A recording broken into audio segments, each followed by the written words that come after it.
¿Qué tal? Buenas tardes. Espero que se encuentren muy bien, así como sus seres queridos. Bienvenidos a nuestra hora PAF de el día de hoy, en donde vamos a estar platicando sobre la PTU. Esta obligación que tienen los patrones cada año de estar participando a los trabajadores en las utilidades de las empresas.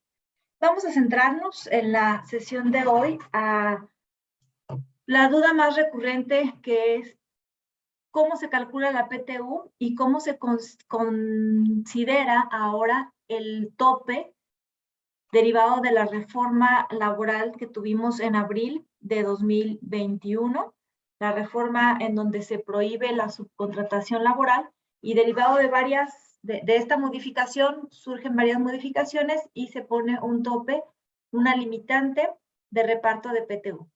No es la primera vez que existe una limitante de reparto de PTU en la Ley Federal de Trabajo. Lo vamos a platicar también en breve. Bien, pues me presento, soy Flor Tavera. Es un gusto compartir con ustedes en esta hora PAF. Y pues ya saben que cualquier duda pueden escribirlo por ahí en el chat del Face, o bien a través, los que son suscriptores de la revista, pueden hacer uso de esta herramienta que les otorga la revista de las consultas. Bien, pues vamos entonces a entrar ya propiamente en materia. Bueno, ¿de qué se trata la PTU? PTU significa participación a los trabajadores en las utilidades de las empresas. La PTU es un derecho constitucional. El artículo 123, apartado A, fracción 9ª de nuestra Constitución, establece el derecho que tienen los trabajadores a participar en las utilidades de las empresas. Y ese mismo artículo constitucional emite las reglas generales.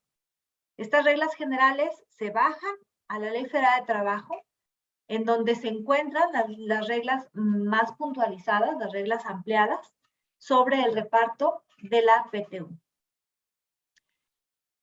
¿Qué porcentaje de participación le corresponde a los trabajadores? Bueno, ¿qué porcentaje de participación? Este porcentaje seguramente muchos de ustedes pues lo conocen de toda la vida que tienen trabajando, pero sí ha sufrido modificaciones. Hace años que no tiene modificaciones y que vivimos con este 10%. Ese 10% es fijado por una Comisión Nacional para la Participación de los Trabajadores en las Utilidades de las Empresas. Y ese porcentaje aplica sin distinción de tamaño, de giro, de régimen jurídico, de si es persona física, si es persona moral, no importa. Ese 10% aplica para todos.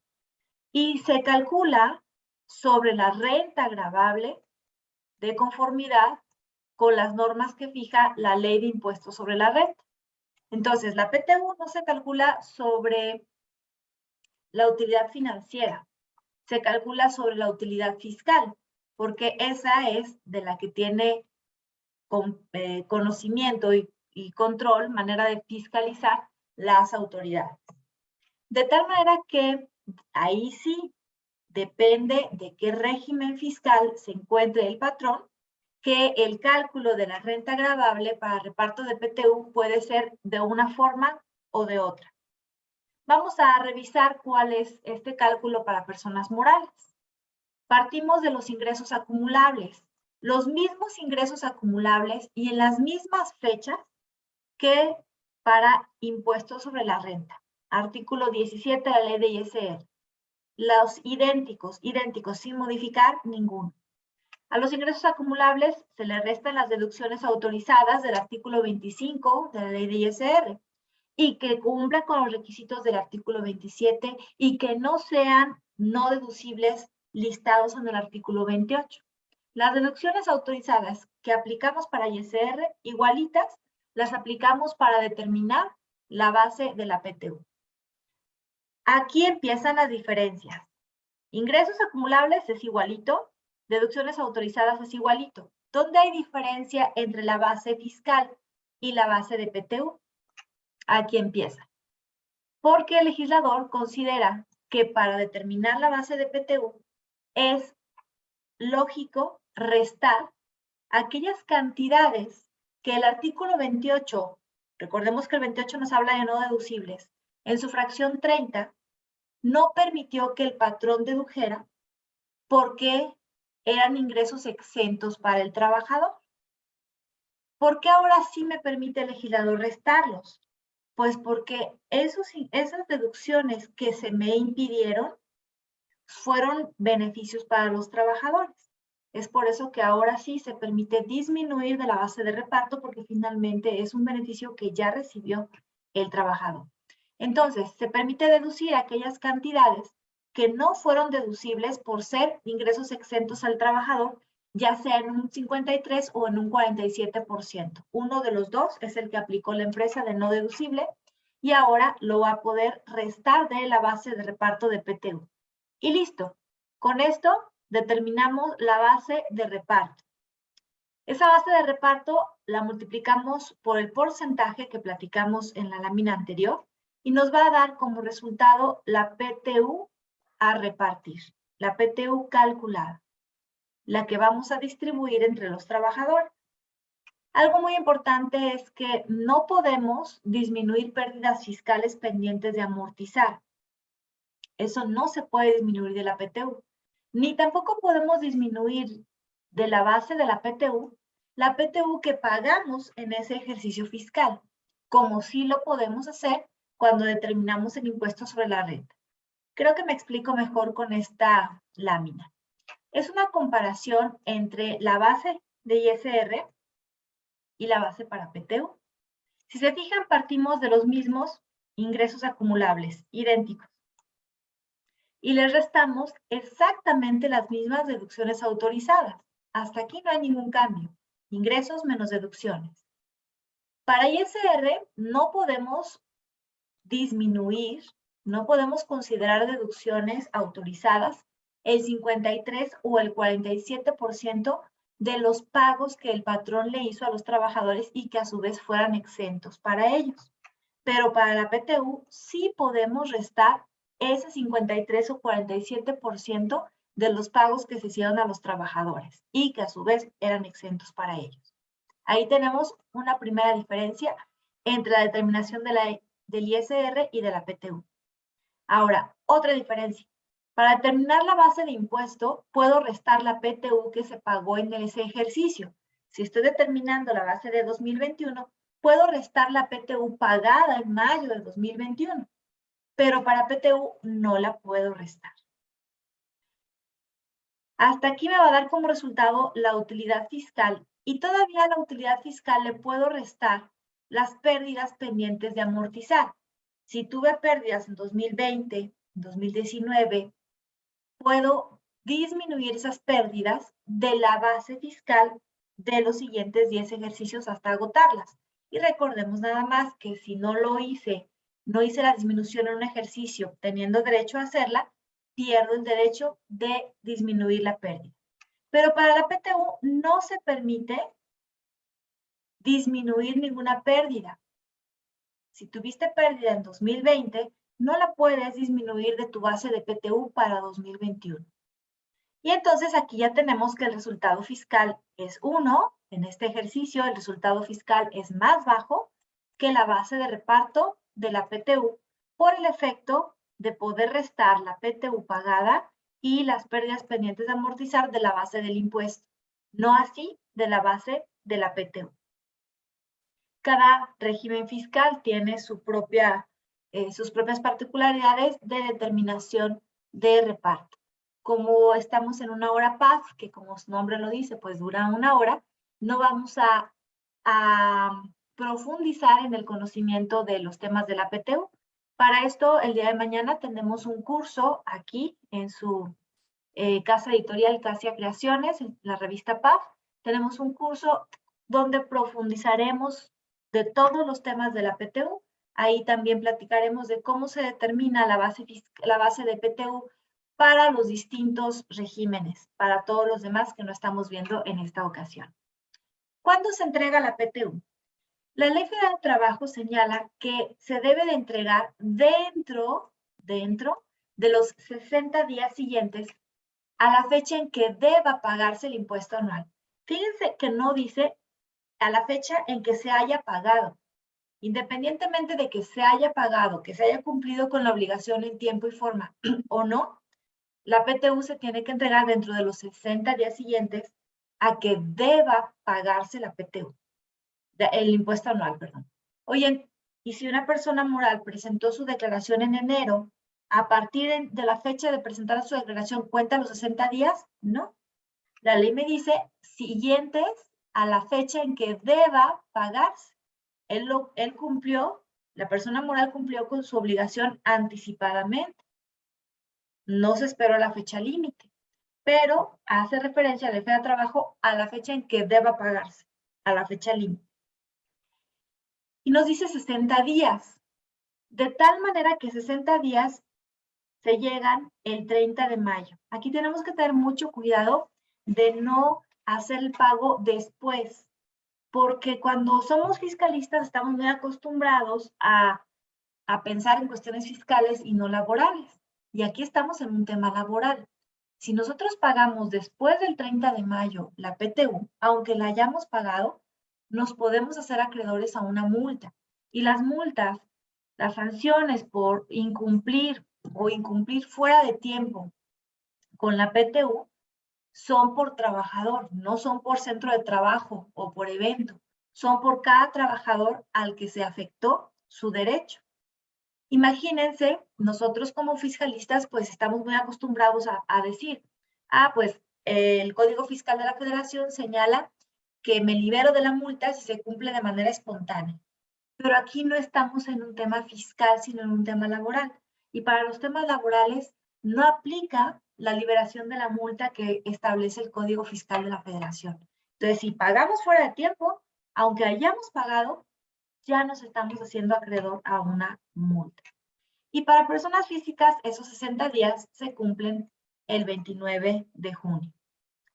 ¿Cómo se calcula el reparto?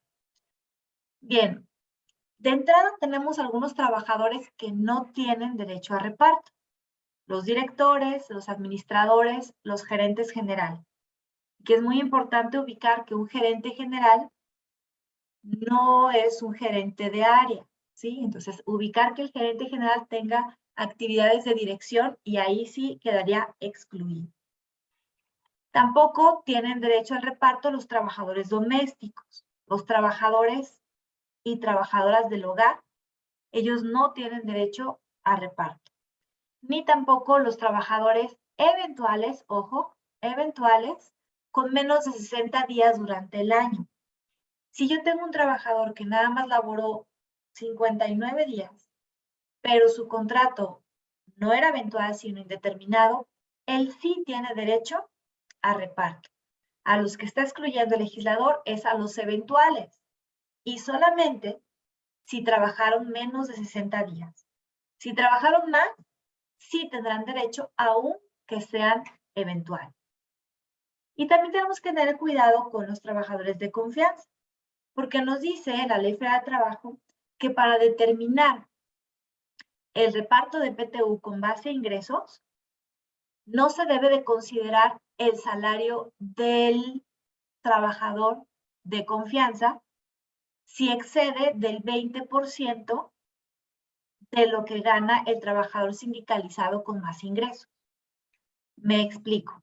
Vamos a poner que un trabajador de confianza gana 500 pesos al día y el trabajador sindicalizado con mayor ingreso tiene un salario diario de 240.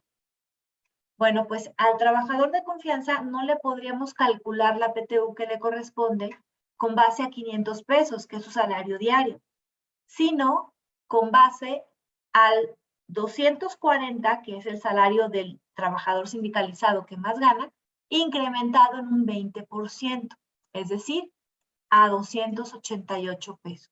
Su salario diario para determinar la PTU que le corresponde con base a ingreso sería sobre 288 pesos y no sobre 500, que es lo que en realidad es su salario diario. Y pues algo que nos trae estudiando la PTU este año he observado una cantidad mayor de cursos de PTU y se debe a esto, a las modificaciones de la subcontratación laboral. ¿Sí? Ustedes recordarán que en abril de 2021 se publicó en el Diario Oficial de la Federación una serie de modificaciones a diversas leyes, porque no nada más fue a la Ley Federal de Trabajo, se afectó la Ley del Seguro Social, se afectó el Código Fiscal de la Federación, la Ley de IVA, la Ley de ISR. Hubo, y si no mal recuerdo, fueron 8 ordenamientos los que afectó esta prohibición de la subcontratación laboral. Y dentro de todas esas reformas se incorporó una limitante nueva al reparto de PTU, y es la que nos está trayendo la necesidad de volver a estudiar PTU. Esta limitante es en el monto. ¿Qué es lo primero que tenemos que hacer? Antes de meternos a esa limitante, debemos de calcular cuánto le corresponde de PTU a cada uno de nuestros trabajadores, como lo veníamos haciendo hasta el año pasado, como ya lo conocíamos, como lo marca la Ley Federal de Trabajo, la mitad por ingreso, la mitad por tiempo. Hasta que ya tenemos el monto que le corresponde a Juan, a Pedro, a Luis, a Angélica, a Mariana, hasta que ya tenemos el monto determinado por cada uno de los trabajadores, entonces revisamos si le aplica o no un tope. Y además tenemos que revisar cuál de los topes le aplica, porque la ley me marca 2 topes. El primero son 3 meses de sueldo y el segundo, el promedio de la PTU de los últimos 3 años. Y de esos 2 topes tengo que tomar el que sea mayor. Ya tomo el que sea mayor y lo comparo con la PTU calculada. Y de esos 2, tomo el que sea menor, es un tope. Vamos a verlo con un caso práctico durante esta hora, pero lo que tenemos que iniciar es por hacer el cálculo normal. Primero tenemos que hacer el cálculo que ya conocemos para ver cuánto le toca a cada uno de nuestros trabajadores de PTU y hasta después metemos la novedad del límite. Y este límite, bueno, este límite es nuevo, pero no es nuevo que la Ley Federal de Trabajo haya una limitante del monto que un trabajador tendrá derecho a recibir de PTU. En el artículo 127, fracción tercera de la Ley Federal de Trabajo, se establece una limitante. El monto de la PTU al servicio de personas cuyos ingresos deriven exclusivamente de su trabajo, ¿quiénes pueden ser? Pues los contadores, los abogados, los médicos, todos los profesionistas que también tienen trabajadores. Bueno, pues ellos, los trabajadores, tienen derecho a PTU, pero no determinada de la manera tradicional, sino con una limitante de 1 mes de salario. No es nuevo poner topes en la Ley Federal de Trabajo para el reparto de PTU. Ya lo teníamos. Es diferente. Esta sigue vigente, sigue aplicable a las personas físicas, a las personas que tengan ingresos cuyos ingresos deriven exclusivamente de su trabajo, los que se dediquen al cuidado de bienes, los que produzcan rentas o se dediquen al cobro de créditos de sus intereses, no puede exceder de 1 mes de salario. Y aquí entran también las sociedades civiles. Nada más quise poner esta lámina pues para hacer referencia a que no es la primera vez que en la Ley Federal de Trabajo se encuentra una limitante a la PTU que va a recibir un trabajador. Primero hacemos el cálculo normal y luego revisamos los límites. Vamos entonces. El cálculo normal. La PTU a repartir se tiene que dividir en 2 partes iguales. Vamos a suponer que la PTU a repartir es de 196,070 pesos entre 2. 98,035 lo voy a repartir por tiempo y 98,035 lo voy a repartir por ingreso. El que reparto por tiempo es considerando el número de días por cada uno de los trabajadores que trabajó en el año, sin importar los salarios. Lo que busca el legislador con esta división de reparto es equilibrar el monto que le corresponde a cada trabajador. Porque si nada más fuera como base el salario, estaría dejando en desventaja a los trabajadores que perciben un salario bajo con relación a los que tienen los salarios más altos. Y en cambio, con considerar un reparto con base a tiempo, sin importar el ingreso, ahí ya está equilibrando el APTU que le corresponde a cada trabajador. Entonces, la mitad se va a repartir por tiempo y la mitad se va a repartir por salario devengado por el trabajador durante el año. Bien, entonces, el reparto por tiempo va a ser con base a los días trabajados. Y aquí no nos desgastemos. Vamos a considerar que si un trabajador inició o ya venía trabajando desde el 1 de enero hasta el 31 de diciembre, consideramos 365 días. Oye, pero los días festivos, oye, los días de descanso semanal, esos no los tomamos en cuenta. Son 365 días trabajados, porque aunque no los hayan trabajado, se los pagamos, ¿sí? Los 365. De esos 365, ¿cuáles son los días que podemos restar? Podemos restar las incapacidades por riesgo de trabajo y por maternidad. Perdón, esos no los podemos restar, me confundí, perdón. No podemos restar, no debemos, bajo ninguna circunstancia, no debemos restar las incapacidades que los trabajadores hayan tenido por haber sufrido un riesgo de trabajo. Esas no las podemos restar. Ni tampoco las incapacidades que las madres trabajadoras hayan tenido por maternidad. Esos se cuentan como días trabajados. Las incapacidades por riesgo de trabajo y por maternidad se cuentan como días trabajados.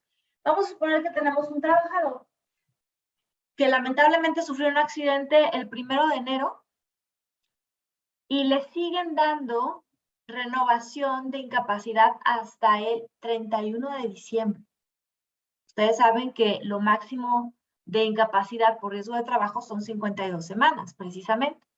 Pues vamos a suponer que desde el 1 de enero al 31 de diciembre estuvo incapacitado por riesgo de trabajo.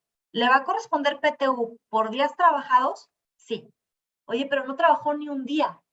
No trabajó ni un día, pero la ley muy clarito me dice que no voy a poder restar las incapacidades por riesgo de trabajo. Por lo tanto, al trabajador que estuvo incapacitado todo el año por riesgo de trabajo, considero 365 días trabajados para su reparto. Lo que sí podemos restar son las incapacidades por enfermedad general.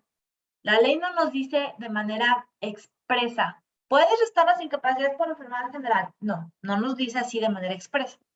Pero donde lo que no está prohibido está permitido. Y está prohibido restar las incapacidades por riesgo de trabajo y por maternidad. No está prohibido restar las de enfermedad general. Por lo tanto, las de enfermedad general, los permisos sin goce de sueldo, las faltas injustificadas, esas sí se pueden restar de los días trabajados de un trabajador. Y aquí entra algo bien importante, que son los criterios que tome la Comisión Mixta de Riesgo de Trabajo. En la sesión de mañana vamos a platicar de manera más profunda sobre la importancia, la clave que tiene esta Comisión Mixta de Riesgo de Trabajo. Vamos a platicar también cómo se constituye, vamos a mostrar un documento propuesto de su constitución. Y es que exactamente en este año, en donde tenemos este cambio del tope de la PTU que le corresponde a los trabajadores, la Comisión Mixta juega un papel todavía más importante. Siempre es importante la comisión, pero ahora todavía es más importante para fijar las bases de reparto, para fijar estas políticas, estos pequeños detalles muy particulares que se pueden presentar en cada empresa. Bien, vamos entonces a ver cómo se calcula el APTU por tiempo, ¿sí? Vamos a ver cómo se calcula la PTU por tiempo. Dijimos que son 98,035 pesos lo que se va a repartir por tiempo y una misma cantidad de 98,035 por ingreso. Bien, entonces, Tenemos los días laborados durante todo el año de cada uno de los trabajadores. El trabajador 1 y 2 laburaron completitos los 365 días. Por eso, sin importar cuánto ganan, les toca exactamente el mismo porcentaje. El trabajador 3 solo laboró 90, el 4 90 y el 5 60. En total, los días laborados por todos los trabajadores son 970 días. Y entonces hago la división de 365 entre 970, 90 entre 970, 60 entre 960, y así es como determino este porcentaje. 365 entre 970 me da el 38. 90 entre 970 me da el 9, y así sucesivamente. Si yo sumo todos los porcentajes, me debe de dar el 100. Y ahora sí, multiplico 38% por 98,035 y me da la cantidad de PTU que le corresponde a cada trabajador con base al tiempo trabajado. Al que trabajó 365 le corresponde lo mismo. Y al que trabajó menos, como el que trabajó 60 días, pues nada más le corresponden 6,064, sin importar cuánto gana. Bien, ahora nos vamos con la parte del salario. El ingreso, la otra mitad que se distribuye con base a ingreso es con los ingresos del año, ¿sí? Aquí yo lo estoy haciendo con el salario diario porque quiero que quede muy claro esta parte del tope de trabajadores de confianza. Pero lo que tengo que poner es el salario de los 365 días. Mañana en el curso vamos a hacer un ejercicio en Excel completo en donde lo vamos a ver con los ingresos. Finalmente, el ingreso de 365 días es el que tenemos que considerar para determinar este reparto con base a ingreso. Pero aquí lo quise hacer por salario para que quedara muy clara esta parte del tope de los trabajadores de confianza. Vamos a ver que el trabajador 1, el 2 y el 5 son trabajadores sindicalizados y cada uno percibe pues una cantidad distinta. El que más gana es este de 500 pesos. Mientras que el trabajador 3 y 4 son trabajadores de confianza. Y aquí es donde entra el tope. Al trabajador de confianza no le puedo calcular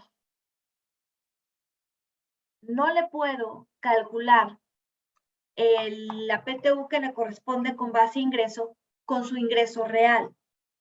Porque la ley me dice máximo con un 20% superior a lo que gana el trabajador sindicalizado. El trabajador sindicalizado que más gana es el de 500 pesos. Entonces, yo multiplico 500 por 1.20 y me resulta 600. 600 es el tope para calcularle a este trabajador y a este trabajador que son de confianza su participación con base a ingresos. ¿Qué es lo que quiere el legislador? Que no se lleven más los de confianza que los de sindicato. Fíjense que este 600 coincide con lo que el trabajador gana, pero siempre tengo que hacer la multiplicación para corroborar que no esté yo calculando el salario con base a una cantidad que supere el 20% de lo que gana el trabajador sindicalizado de mayor sueldo. Insisto, el día de mañana vamos a revisar un cálculo más profundo en donde vamos a determinar el ingreso por el ejercicio. No es por día, es por el ejercicio, pero aquí quería que quedara muy claro que se tiene que topar a 20% más de lo del trabajador sindicalizado. Entonces, el porcentaje de participación se determina de la misma manera, dividiendo el ingreso entre la base, el ingreso de cada uno de los trabajadores entre la base, y multiplicando el porcentaje por la PTU que se va a repartir por ingreso. Ya que tenemos la PTU por ingreso y la PTU por tiempo, la sumamos y entonces determinamos cuánto le corresponde a cada uno de los trabajadores. Y vemos que la suma nos da el 10% que le multiplicamos a la base de PTU. ¿Sí? Esta cantidad que teníamos por aquí, en el ejemplo, ya se me perdió. Ahorita lo encuentro. Aquí está. Estos 196,000 es lo que tenemos de suma, ¿sí? 196,000. Bueno, hasta aquí sería nuestra determinación si no hubiera habido la reforma de subcontratación laboral. Porque ya determinamos como nos dice la Ley Federal de Trabajo. Sin embargo, ahora todavía no terminamos. ¿Qué sigue? Sigue revisar este tope. El 23 de abril de 2021 se publicó en el Diario Oficial de la Federación una reforma a varias disposiciones legales. Y entre ellas está el artículo 127, que es el que nos señala las normas de reparto de la PTU y nos establece en varias fracciones, en 8 fracciones actualmente, estas normas. Y se añade la fracción octava, que dice textualmente: el monto de la participación de utilidades tendrá como límite máximo 3 meses del salario del trabajador o el promedio de la participación recibida en los últimos 3 años. Se aplicará el monto que resulte más favorable al trabajador. Bueno, pues vamos a llevarlo a números. Tengo que entonces revisar cuál es el valor de 3 meses de sueldo de cada uno de los trabajadores. Tenemos a cada uno de los trabajadores con lo que ganan en 3 meses, ¿sí? El sueldo mensual por 3. Y eso lo vamos a comparar con el promedio de la PTU recibida por cada uno de esos trabajadores en los últimos 3 años. Aquí tenemos que tener cuidado de cómo determinar este promedio, ¿sí? Porque hay algunas aristas que tenemos que considerar.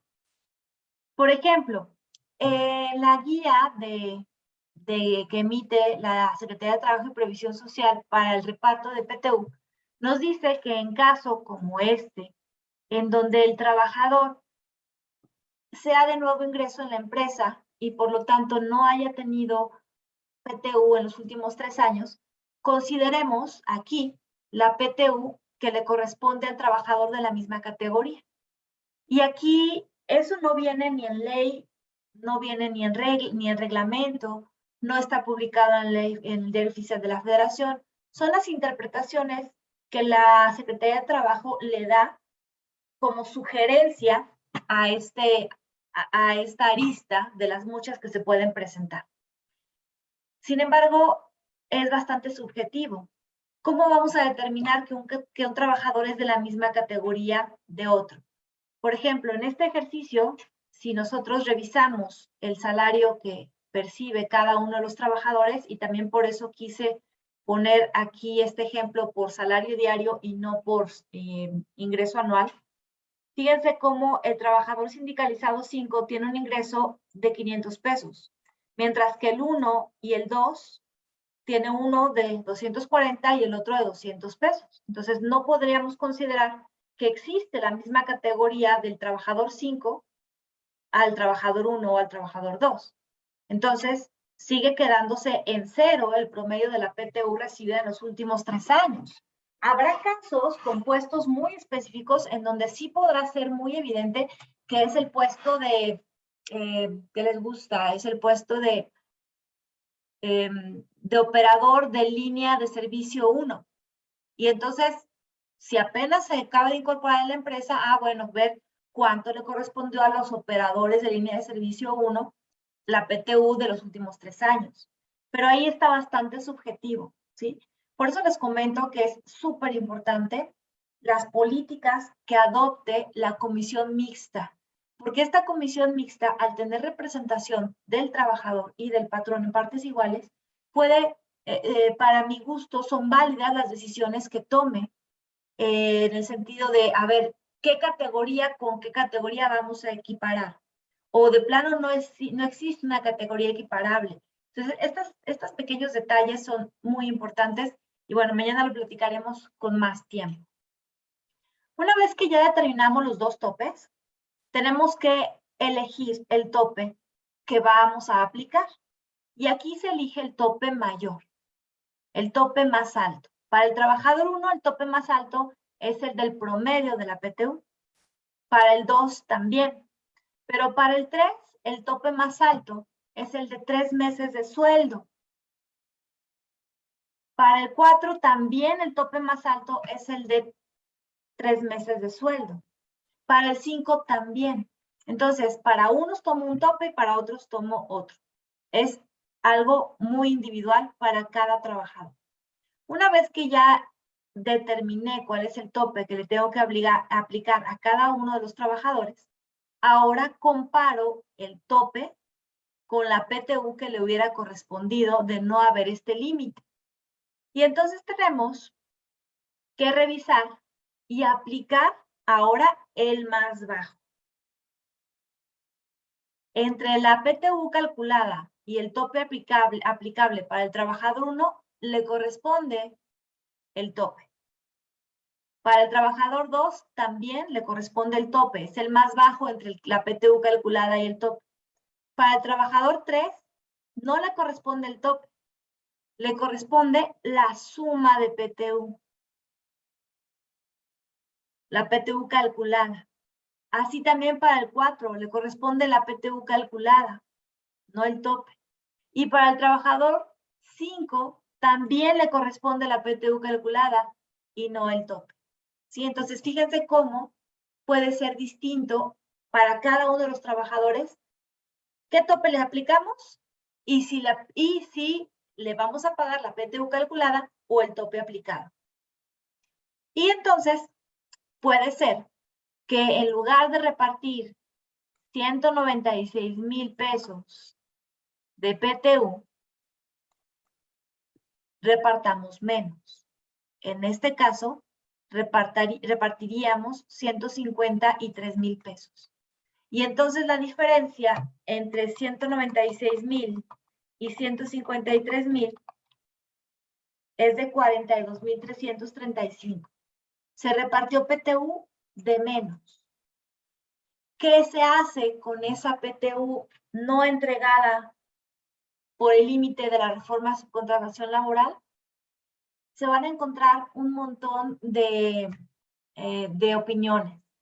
Y esto ahorita tenemos que estar muy atentos a qué nos dicen las autoridades laborales, qué nos dicen también la comisión, de los contadores, que todo ese núcleo que determina las normas de información financiera mexicanas, para ver qué tratamiento contable le vamos a dar a esta PTU, ¿sí?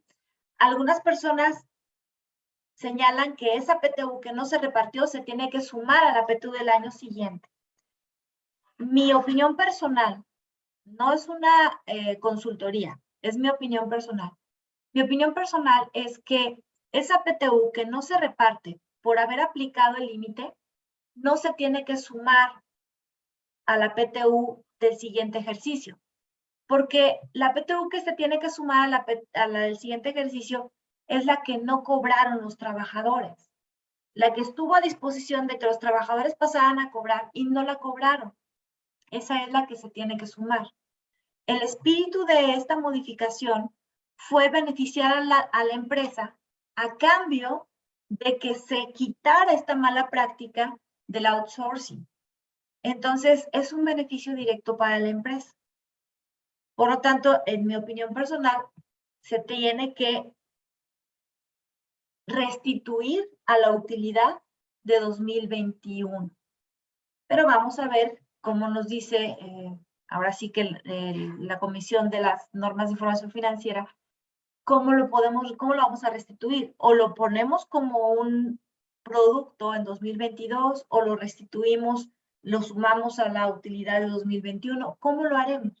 Eso contablemente nos queda pendiente. Además, también nos queda pendiente pues, los pronunciamientos de la Corte, porque pues sí puede llegar a ser materia de amparo, porque finalmente los trabajadores pues ven disminuido el beneficio del reparto de PTU, que tuvo una razón el legislador para hacerlo, y que, insisto, no es la primera vez que vemos en la Ley Federal de Trabajo una limitante de PTU y que legalmente ha procedido, ¿sí? Pero vamos a estar muy atentos porque como este es un tema nuevo, pues puede ir modificándose. Y bien, pues esto sería todo por nuestra hora PAF. Muchas gracias por su presencia y los invitamos mañana a un curso online de un estudio integral de la PTU, en donde no nada más vamos a verlo así por encimita como lo vimos en esta sesión, sino que vamos a adentrarnos ya a un análisis de quiénes están obligados, quiénes no, qué pasa si soy empresa de primera creación o si fui empresa o si soy empresa de primera creación, pero que adopté trabajadores por sustitución patronal. ¿Cuál es el cronograma que tenemos que seguir? Es bien importante conocer cuáles son las fechas límite para hacer la entrega, no nada más de la PTU, sino de la declaración, de la constitución de la comisión mixta, cuál es la ruta que tenemos que seguir, qué documentos soporta la constitución de la comisión mixta, cómo se forma, qué funciones tiene, cómo se determina el proyecto de reparto, dónde se publica, qué implicaciones tiene publicarlo. También vamos a platicar sobre el cálculo de la PTU, ya de un caso práctico pues más profundo, y además de cómo determinar el ISR sobre la PTU. Ustedes conocen que hay dos maneras de determinar ese ISR. Uno es a través de lo que nos marca la ley, y otro es una opción que está en el reglamento, que conviene mucho más para los trabajadores. También vamos a revisar esta nueva limitante con más profundidad, cómo se registra la PTU de acuerdo a la norma de información financiera, la parte de cuándo el trabajador ya no puede ir a cobrar su PTU, porque es común que la PTU que el trabajador no cobra el 31 de diciembre, pues ya se la sumamos a la que hay que repartir. Y no, porque el trabajador tiene un año para exigir la PTU. Entonces vamos a ver de una manera más profunda esta parte. Algo muy importante, la documentación indispensable, la de constitución de la comisión mixta, la de fe de hechos de entrega de reparto, etcétera. Pues son 5 horas. ¿Cómo se hace el CFDI también? El CFDI de la PTU. ¿Qué tratamiento se le da a la PTU en cuestión fiscal, tanto para el patrón como para el trabajador, en cuestión de seguridad social, etcétera? Bueno, pues son 5 horas únicamente de estar platicando sobre la PTU. Están cordialmente invitados al curso de mañana. Si requieren alguna información, pueden contactarse a estos teléfonos y a este correo. Pues muchas gracias por el favor de su presencia. Voy a estar atenta a sus preguntas en el chat del Face. Que tengan un excelente día. Hasta pronto.